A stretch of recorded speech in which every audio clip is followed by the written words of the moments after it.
Hello दोस्तों, मेरा नाम है Keshav Narayan and welcome to my channel invest with Keshav.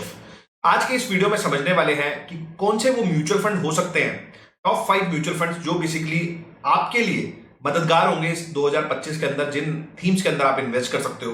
और पर्टिकुलरली मैं किस तरीके से करता हूं वो भी आपसे शेयर करने वाला हूं। तो इसको कैटेगरी वाइज इस वीडियो को रखेंगे, जहां पर मैं आपसे large cap, small cap, mid cap, flexi cap और कुछ डेट में गिल्ड फंड्स भी शेयर करूंगा, जहां पर हम डिटेल में चर्चा करेंगे कि किस वजह से मैं इनके अंदर इन्वेस्ट कर रहा हूं और बेसिकली आपको क्या क्या फिल्टर्स लगाने चाहिए before selecting any mutual fund. तो वो सारी चीजें हम इस वीडियो में डिस्कस करने वाले हैं। तो वीडियो को अंत तक जरूर देखें, चैनल को जो सब्सक्राइब कर लें ताकि आपको इस तरीके के अपडेट्स, टाइमली अपडेट्स मिलते रहें। चलिए दोस्तों, सबसे पहले वीडियो को स्टार्ट करते हैं और सबसे पहले हम वीडियो को स्टार्ट करते हैं अपने लार्ज कैप म्यूचुअल फंड्स में। तो लार्ज कैप म्यूचुअल फंड्स में अगर आप देखोगे तो बेसिकली मैं पर्टिकुलरली इसमें इंडेक्स फंड में ही इन्वेस्ट करना पसंद करता हूं, क्योंकि लार्ज कैप म्यूचुअल फंड जो होते हैं इसमें पर्टिकुलरली सारी एएमसीज जो भी हैं उनके पास कोई ज्यादा रूम नहीं होता प्ले करने के लिए, क्योंकि लार्ज कैप अगर आप देखोगे तो निफ्टी 50 ऑलरेडी एक कॉन्स्टिट्यूट है जो इंडिया की टॉप लार्ज 50 कंपनीज होती हैं। अब उसी में से आप 4 कंपनी छोड़ के कुछ और बाय कर लोगे या 4 कंपनी निकाल के कुछ बाय कर लोगे, तो बहुत ज्यादा रूम कहीं ना कहीं एक फंड मैनेजर के पास लार्ज कैप स्पेस में ज्यादा होता नहीं है। और अगर आप अक्रॉस एएमसीज जितने भी लार्ज कैप फंड अगर आप उनको देखोगे तो ऑलमोस्ट जो ऊपर की होल्डिंग होगी बेसिकली 50-60% जो स्टॉक्स होंगे वो ऑलमोस्ट सेम होते हैं। चाहे वो एचडीएफसी बैंक हो गया, कोई रिकमेंडेशन नहीं है, चाहे एचडीएफसी बैंक है, चाहे बजाज फाइनेंस है, एशियन पेंट्स है, तो ये तरह की होल्डिंग ऑलमोस्ट सारे एएमसीज के पास ऑलमोस्ट सेम ही होती है। तो फंड मैनेजर वहां पर कोई रिस्क या कुछ अलग नहीं कर पाता है और एक प्रेशर होता है कि अगर वो एएमसी उसे कोई स्टॉक को बाय कर रही है तो दूसरी एएमसी भी लगभग उसी स्टॉक को ही बाय कर रही होती है, वो कम ज्यादा हो सकता है। तो इसलिए मैं पर्टिकुलरली अगर लार्ज कैप स्पेस में मेरे को इन्वेस्ट करना होता है तो मैं इंडेक्स फंड का सहारा लेता हूं, और उसमें भी आप निफ्टी का जो इंडेक्स फंड है उसको चूज कर सकते हो, या निफ्टी के अंदर ही उस स्टॉक के अंदर कुछ मोमेंटम बेस हमारे पास है म्यूचुअल फंड, उसको देख सकते हो। तो एक बार आपसे शेयर करता हूं लार्ज कैप्स के अंदर और क्या फिल्टर्स हैं वो भी आपसे शेयर करता हूं। तो इसके लिए मैं जो हेल्प लूंगा वो मैं लूंगा टिकर टेप की। तो टिकर टेप मैं पर्सनली यूज करता हूं, कोई यहाँ पर एडवर्टीजमेंट नहीं है, ये मेरा पर्सनल जो मैं यूज करता हूं आपसे शेयर कर रहा हूं। तो यहाँ पर मैं टिकर टेप के ऊपर गया और यहाँ पर मैंने इंडेक्स फंड्स को सिलेक्ट कर लिया है। अब इसके अंदर मैंने 3 क्राइटेरिया लगाए हैं, 3 भी नहीं 4 क्राइटेरिया लगाए हैं। एक तो एयूएम कितना है और एक्सपेंस रेशियो इस म्यूचुअल फंड का कितना है, और 3 ईयर एवरेज रोलिंग रिटर्न, मतलब पिछले 3 साल को अगर मैं कंपेयर करता हूं, हर 3 साल को रोलिंग रिटर्न का मतलब यही होता है, तो कितने रिटर्न्स फंड ने मेरे को जनरेट करके दिए हैं। और मैक्सिमम ड्रॉडाउन का मेरा मतलब यहां पर ये होगा, लेट्स से अगर मैंने इस फंड के अंदर 100 रुपए डाले थे और 100 रुपए 200 रुपए हो गए, तो टॉप से कभी भी मेरा जो फंड है वो कितना नीचे आया है उसको हम बोलते हैं मैक्सिमम ड्रॉडाउन। तो लेट्स से अगर 100 रुपए डाले थे और वो 200 रुपए हो गए, तो जैसे अगर आपने निफ्टी यूटीआई निफ्टी 200 मोमेंटम में इन्वेस्ट किया होता तो वो 30% तक नीचे आया है।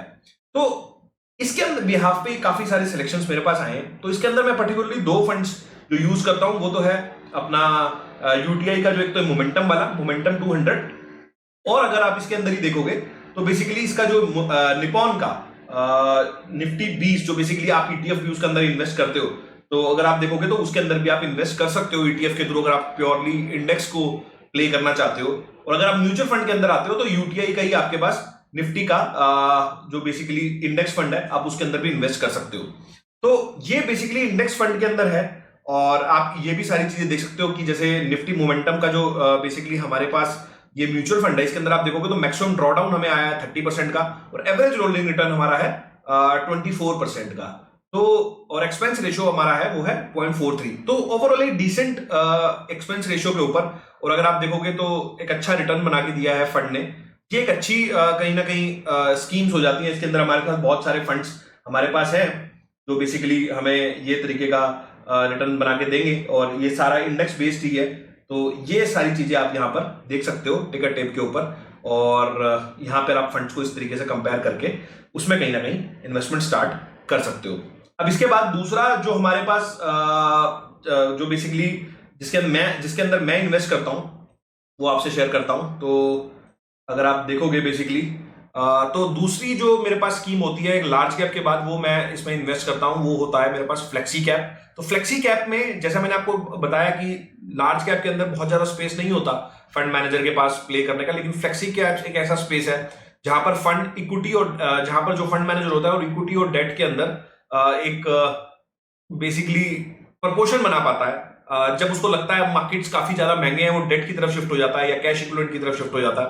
और जब उसको लगता है कि वैल्यूएशन अट्रैक्टिव है, स्टॉक मार्केट के अंदर अब एक साइजेबल अमाउंट डाला जा सकता है, तब वो इक्विटी की तरफ शिफ्ट होता है। तो एक बार फ्लेक्सी कैप फंड्स हम देखेंगे यहाँ पर, और अगर आप इसके अंदर देखेंगे बेसिकली फ्लेक्सी कैप के अंदर, तो फ्लेक्सी कैप के अंदर जो टॉप मोस्ट प्रायोरिटी आपने ये फंड ऑलमोस्ट हर जगह देखा सुना ही होगा, वो है पारंपरिक फ्लेक्सी कैप फंड। तो इसके बारे में एक बार थोड़ी सी आपसे चर्चा करता हूं।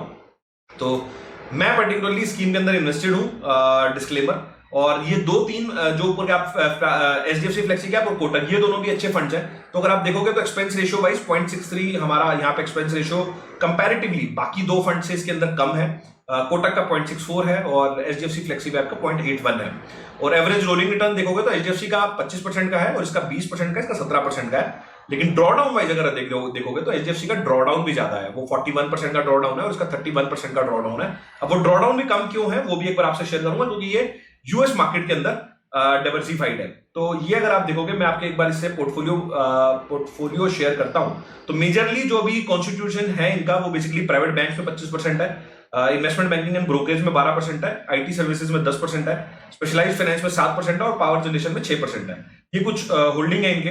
अगर आप देखोगे तो एचडीएफसी बैंक में कुछ 8% का इनका टोटल पोर्टफोलियो वैल्यू है, बजाज होल्डिंग एंड इन्वेस्टमेंट में है, कोल इंडिया में है, पावर ग्रिड, आईसीआईसी बैंक और कोटक महिंद्रा बैंक, ये दोनों ही कहीं ना कहीं अगर आप देखोगे इनमें अच्छा खासा चंग इनका यहाँ पर लगा हुआ है।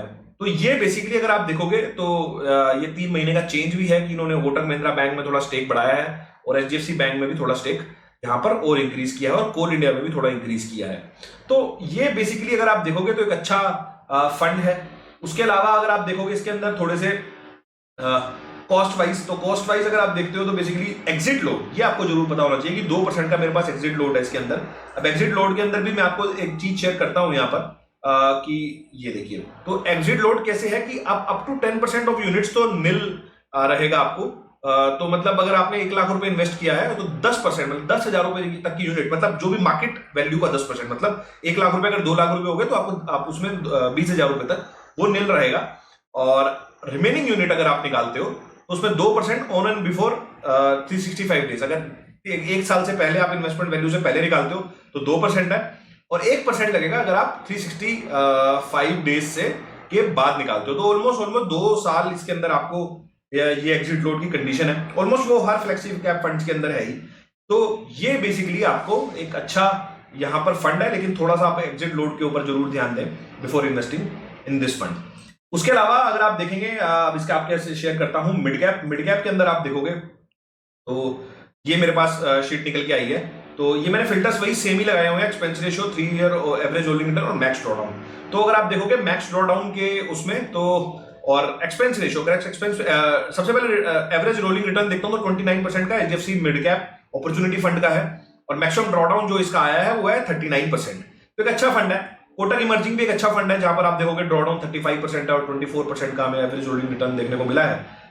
एक्सिस मिड कैप अगर देखता हूं तो इसमें 20% है और मैक्सिमम ड्रॉडाउन भी यहाँ पे 29% का आया है। तो ये एक अच्छा कहीं ना कहीं बास्केट ऑफ स्टॉक्स है। तो इसके अंदर आप डाइवर्सिफाई भी कर सकते हो, कुछ एचडीएफसी मिड कैप में डाल सकते हो, कुछ कोटक इमर्जिंग में डाल सकते हो, और कुछ आपका निपॉन इंडिया ग्रोथ में डाल सकते हो। ये सारे ही हमारे जो फंड हैं वो बेसिकली मिड कैप के अंदर ही हैं। उसके अलावा अब आपसे शेयर करता हूं यहाँ पर, अगर आप देखोगे तो स्मॉल कैप के अंदर अगर आप देखते हो बेसिकली तो यही सेम फिल्टर अगर आप देखते हो तो इसमें सबसे ऊपर जो आ रहा है वो है निपॉन इंडिया स्मॉल कैप। इसका ड्रॉडाउन, अब स्मॉल कैप के अंदर जब आप इन्वेस्टिंग करते हो तो आपको ये बात का जरूर ध्यान रखना है कि यहाँ पर ड्रॉडाउन काफी बड़े होंगे। तो देखो आप स्मॉल कैप के अंदर 48% का ड्रॉडाउन भी फंड ने देखा है, 40%, 48%, 46%, 34%। एक्सिस स्मॉल कैप का ड्रॉडाउन कम है, लेकिन फिर इसका जो एवरेज रिटर्न है वो भी 23% ही है। तो डिपेंड्स कि आपका किस तरीके का रिस्क एपेटाइट है। अगर आप कम ड्रॉडाउन वाला फंड सिलेक्ट करते हो तो आपको रिटर्न्स में थोड़े कम मिलेंगे। अगर आप बड़ा ड्रॉडाउन देख सकते हो तो आपको फिर उस वाले केस में जब मार्केट रिकवर करता है तो आपको बड़ा वहां पर गेन भी होगा। तो पर्टिकुलरली इसके अंदर भी आप डाइवर्सिफाई कर सकते हो, निपॉन, एसबीआई और एचडीएफसी और क्वांट, ये भी अच्छा फंड है। डिपेंड्स कि आपका किस तरीके का आप बेसिकली आपका रिस्क एपेटाइट है। आप 2-3 फंड्स के अंदर इसके अंदर अच्छे तरीके से डाइवर्सिफाई कर सकते हो through the small cap category. तो अभी तक हमने बात कर ली है यहाँ पर large cap, small cap, mid cap. और लार्ज कैप के अंदर हमने पर्टिकुलरली इंडेक्स फंड ही चुना है। स्मॉल और मिड कैप का भी मैंने आपको एक कंपैरिजन दिया। और अब एक बार बात करते हैं हम यहाँ से जो बेसिकली मुझे एक थीम बहुत अच्छी लग रही है, या डेट के अंदर अगर आप देखोगे तो वो उसके बारे में आपसे बात करता हूँ। तो ये मैंने यहाँ पर गिल्ड सिलेक्ट किया है, और अगर आप इसका अगर मैं यहाँ से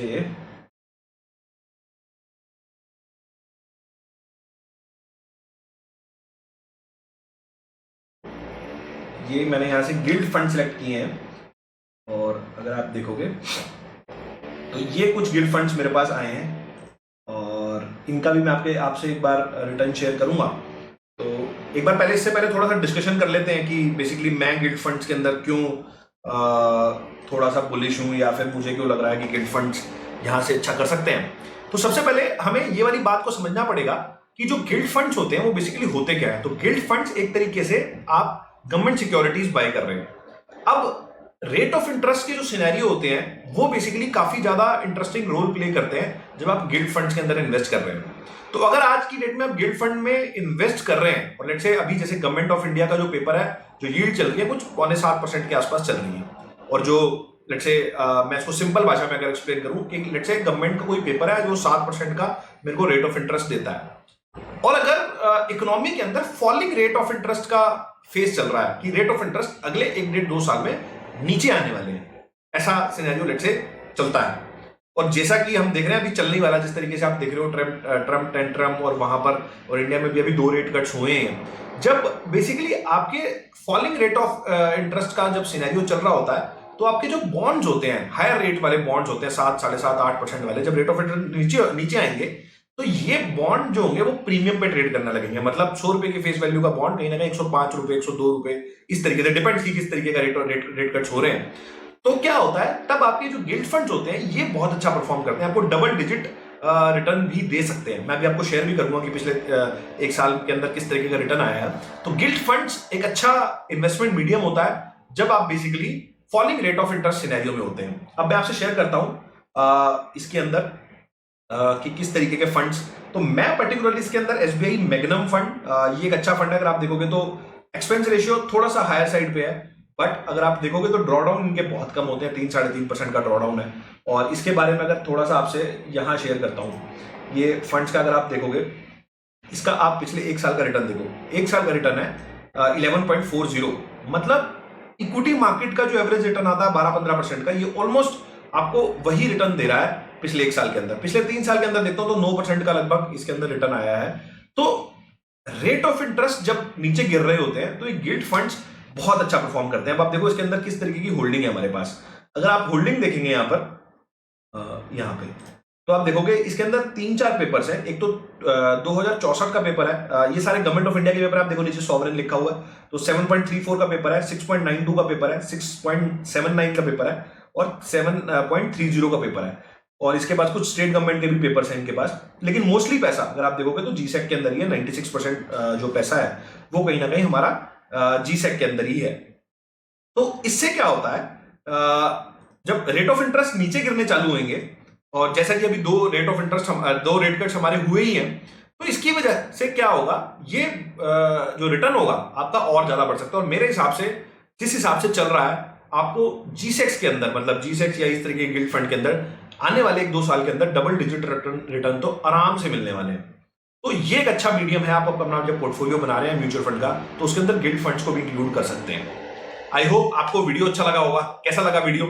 अगर अच्छा लगा है तो लाइक करें और चैनल को जरूर सब्सक्राइब कर लें, ताकि आपको इस तरीके के अपडेट्स मिलते रहें। चलिए दोस्तों, वीडियो को समाप्त करता हूं। मिलता हूं आपसे अगले वीडियो में इसी तरह के कुछ नए और इंटरेस्टिंग टॉपिक के साथ। चलिए दोस्तों, नमस्कार, जय हिंद।